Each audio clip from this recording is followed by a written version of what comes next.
In this video I'm going to show you how to use the grid view in Canva. So it's super easy.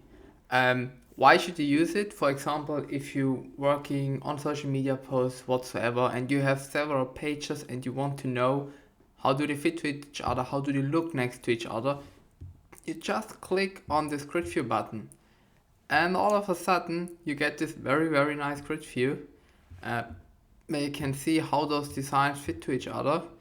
And yeah, it's really nice. If you want to leave it, just click on close grid view.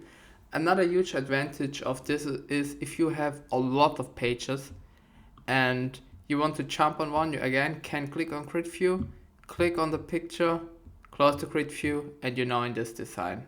It's super easy, and it really helps you with your workflow and staying organized, and also having an overview of how your design or different designs match each other.